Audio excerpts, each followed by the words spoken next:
I want to give a shout out to George because he brought me this knowledge about Dr. Ben Carson, who had been kicked off some church property. Now, this is in Baltimore, Maryland, and many of you know Dr. Ben Carson, who went to University of Michigan Medical School, one of the best brain surgeons, I believe, in the country, worked at Johns Hopkins Medical School or Medical Center for some time. So he's very familiar with this particular area. But, you know, Ben Carson works for the Trump administration. And Trump has some things to say about Elijah Cummings' district. He talked about Baltimore being anything less than a child of God, in so many words, pretty much disparaging the city and calling Elijah Cummings racist. But Dr. Ben Carson was scheduled to give a press conference, and the team that was supposed to give this press conference, it was on church property or owned by church property. And Dr. Ben Carson was talking about this is a church, and we're talking about helping people, and they kicked us off. Now, let me be fair in this commentary. If this is property that you have not tried to obtain in the correct way, and you are trespassing, the church has the ability to tell your ass to get off our property. This is correct. You didn't ask to use the land, so this is the law, right? You have to do that. But you see, is there another motive here? Okay? Because we do know that a lot of people who go to black churches do not like Donald Trump and do not like Dr. Ben Carson. And they think that people who support the president that are black are sellouts. Now I want to talk about this particular motive, okay? I want to talk about this area. If said situation is the case, and you're kicking off Dr. Ben Carson because he's associated with Trump, meaning that if it was somebody else like Elijah Cummings, you would let him slide.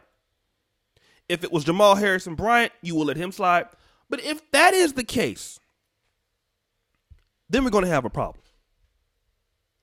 Because if that is the argument, which people may or may not agree to, what are you going to do with all the hell that is caused up in the church every day?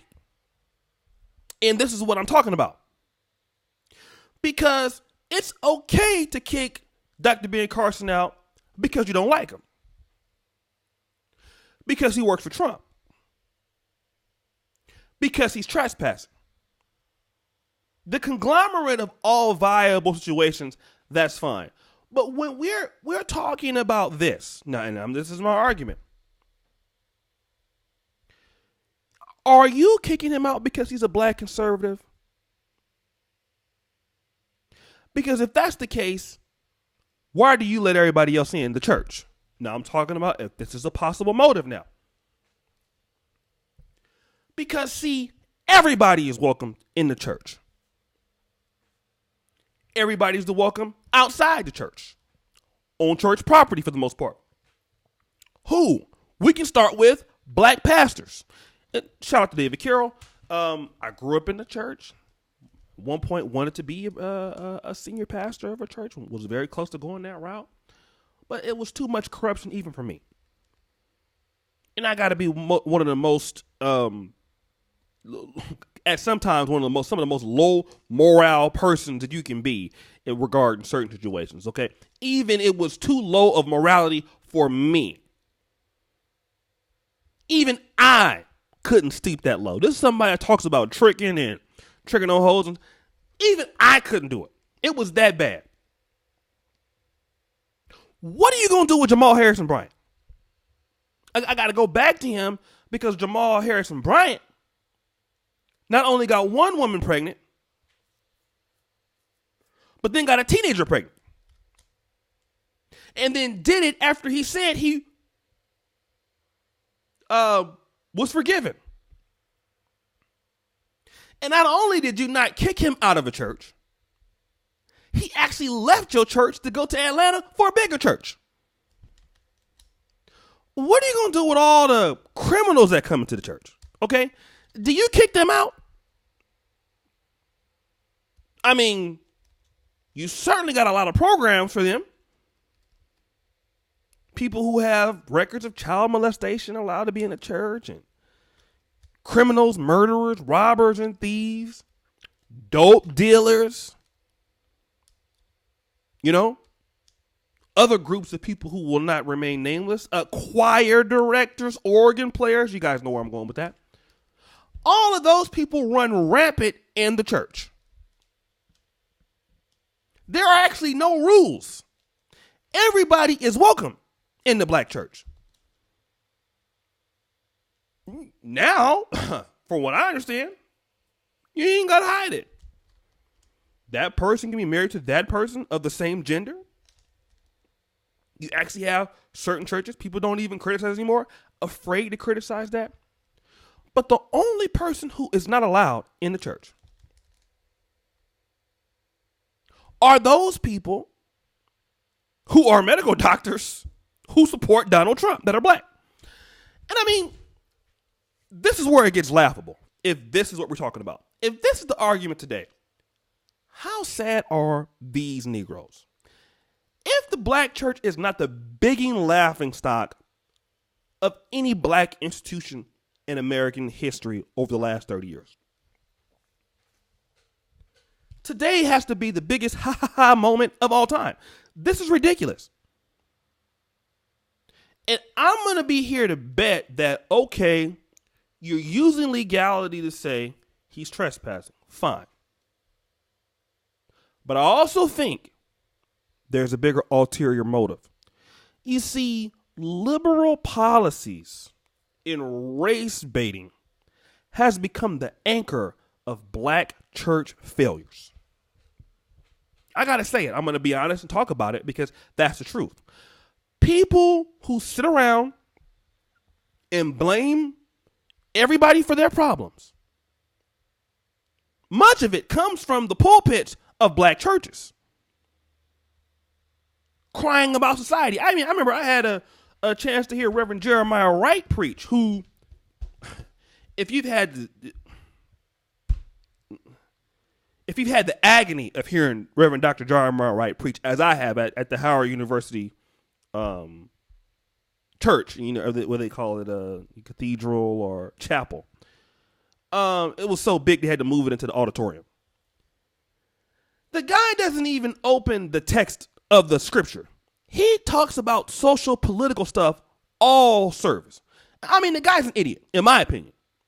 And from the pulpits of black America, especially in some of your more prominent black areas, D.C., Baltimore, Atlanta, you hear these politically coerced, woe is me black people preaching service. Sermons of social construct. Meanwhile, the black church has been spending $380 billion doing nothing for the communities that it serves. Doing nothing to help the people that it's supposed to help. Doing nothing to help the people in supposed parishes around black America. And you want to sit around to me and cry to me about Trump? And you want to cry to me about white supremacy in a city that is ruled by black majorities, mayors, district attorneys, police chiefs, and across your pulpits, you want to cry to me about how much you hate everybody else? One of the most lacking in accountability is black churches. And that is what the church should do. The church should hold people accountable. That's what it used to be. The old fire and brimstone messages. Used to kind of whip folks in shape on Sunday to go out for the rest of the work week. But see, is there so much corruption in black pulpits in churches with all of this? they can't call nobody out because they're going to get called out too, right? So I don't want you exposing me for all of my sins. So I'm not going to call you out as a member. I want you to give all your money. Let me make you feel good about yourself.